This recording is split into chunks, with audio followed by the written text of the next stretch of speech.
कक्षा 9 एवं 11 के सभी छात्रों, आज हम जड़त्व की चर्चा करेंगे। ये एक नई भौतिक राशि है। तो पहले हम देखें कि ये जड़त्व होता क्या है।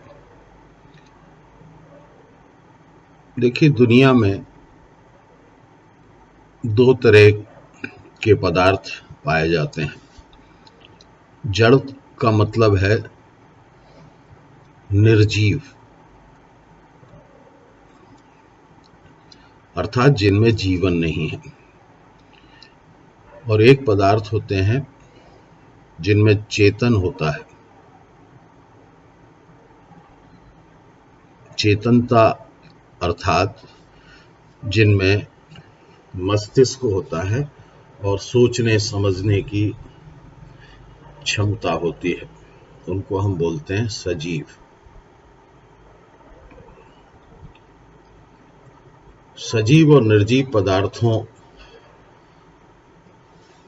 की प्रॉपर्टीज अलग होती हैं। जो निर्जीव पदार्थ होते हैं उनके बारे में हम इस गुण को कहते हैं। जड़त्व जो है वो सभी निर्जीव वस्तुओं पर लागू होता है। तो निर्जीव पदार्थों के अगर हम उदाहरण लें तो आप अपने आसपास घरों में टेबल, कुर्सी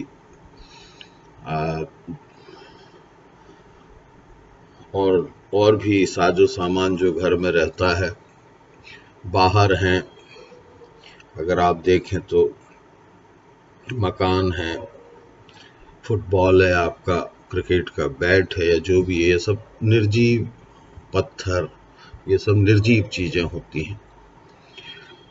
और अगर हम और बृहद स्तर पे जाएं तो हम देखेंगे कि पूरे सौर मंडल के जो ग्रह हैं, उपग्रह हैं, ये सब निर्जीव होते हैं। मैं यहाँ टेबल या और भी बहुत सारी सामग्री हो सकती है जिनके अंदर जीवन नहीं होता, पत्थर है। चेतन की जब हम बात करते हैं तो चेतन में सभी ऐसे पदार्थ आ जाते हैं जो श्वसन करते हैं, जिनमें मस्तिष्क होता है। तो जीव जंतु,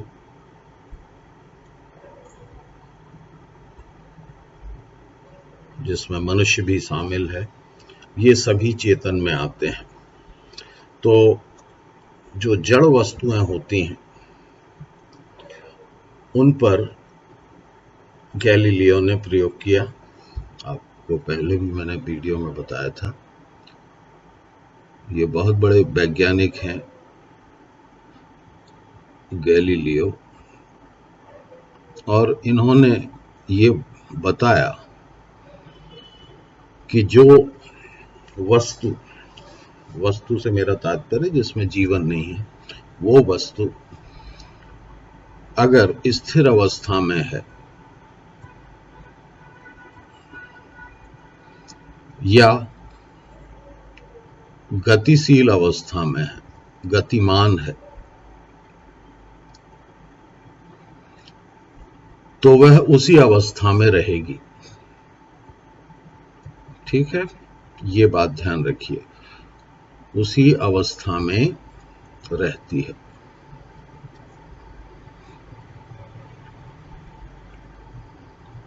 ये प्रयोग भी मैंने पिछले वीडियोस में आपको बताया था। तो ये गैलीलियो की फाइंडिंग थी, गैलीलियो ने प्रयोग करके ये बात बताई थी।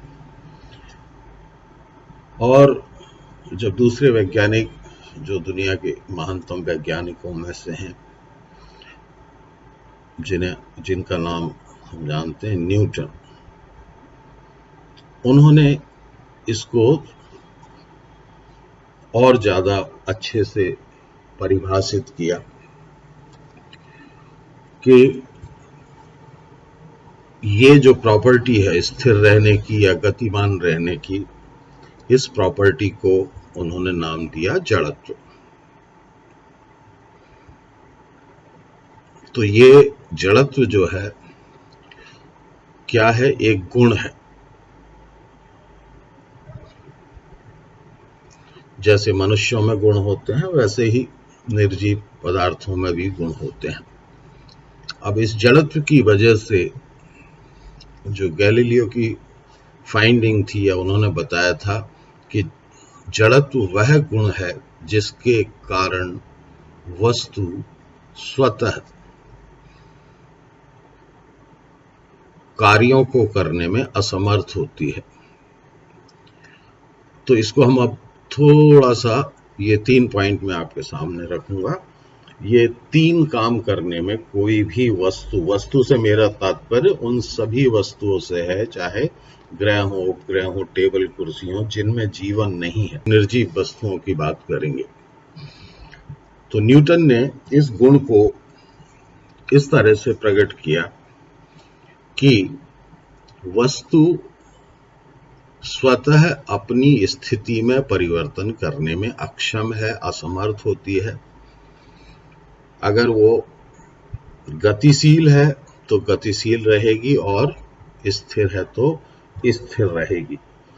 लेकिन न्यूटन ने ये भी कहा साथ में, जब तक उस पर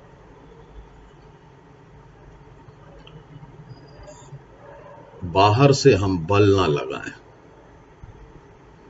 तो ये 2 पॉइंट आपको याद रखने।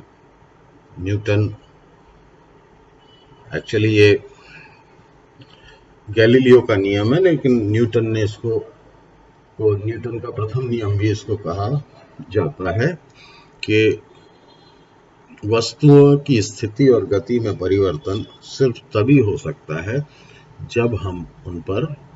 जब तक कि हम उन पर बाह्यबल न लगाएं। उदाहरणों में अगर आप देखेंगे तो सामान्यतः हमें जीवन में ऐसे उदाहरण नहीं मिलते।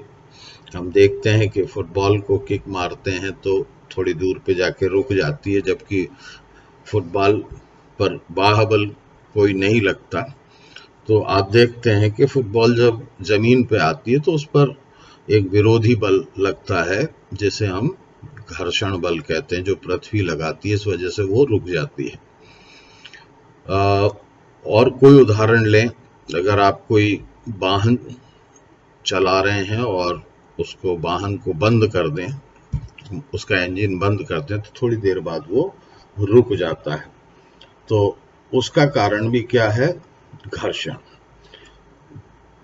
तो ये फुटबॉल हो या कोई वाहन हो, सब पर विरोधी बल काम करता है। ये पृथ्वी के ऊपर की स्थिति है, पृथ्वी के एनवायरनमेंट में स्थिति है। लेकिन अंतरिक्ष में अगर हम जाते हैं तो वहां पर गुरुत्वाकर्षण लगभग शून्य रहता है और वहां पर जो गतिशील वस्तुएं हैं उस पर बाह्यबल लगभग नगण्य रहता है, इसलिए वो स्थिर गति से गतिमान रहती हैं। इसीलिए सूर्य, चंद्रमा सब जो है वो एक स्थिर गति से अपनी कक्षाओं में चक्कर लगाते हैं। तो मैंने सूर्य बोला तो सूर्य भी जो है वो चक्कर लगाता है। ये इंफॉर्मेशन आपको दें, वो अपनी आकाश गंगा जो है उसमें उसके केंद्र के चारों ओर चक्कर लगाता है। लेकिन बाकी जो ग्रह हैं वो भी पृथ्वी के अलावा भी सूर्य के चारों ओर चक्कर लगा लेते हैं और उनकी जो गति होती है वो एक समान होती है। तो यहाँ हम ज़्यादा इसको कॉम्प्लिकेटेड नहीं करेंगे, सिर्फ इतना कहेंगे कि पृथ्वी जब सूर्य के चारों ओर चक्कर लगाती है तो उसकी चाल एक समान होती है। ये पॉइंट आप ध्यान रखिए। वेग बदलता है, इसको मैं अभी बहुत ज़्यादा डीप में नहीं जाऊंगा, क्योंकि मैंने आपको बताया था कि वेग जो है वो सदिश राशि है। ये मैं इसलिए कह रहा हूं कि पृथ्वी 365 दिन के लगभग समय लेती है और वो 365 डेज में एक चक्कर लगाती है। तो ध्यान रखिए कि उसकी चाल एक समान है, वेग बदल जाता है क्योंकि उसकी दिशा निरंतर बदलती रहती है। तो जड़त्व में स्थिर 3 चीजों के बारे में आपको कंक्लूड कर दूं कि कोई भी वस्तु जो कि स्थिर अवस्था में है स्थिर रहेगी, गतिशील अवस्था में है गतिशील रहेगी, और अगर किसी निश्चित दिशा में चल रही है तो उसकी दिशा में परिवर्तन खुद ब खुद नहीं कर सकती। ये 3 चीजें करने में वो असमर्थ है और इसी गुण को हम जड़त्व कहते हैं।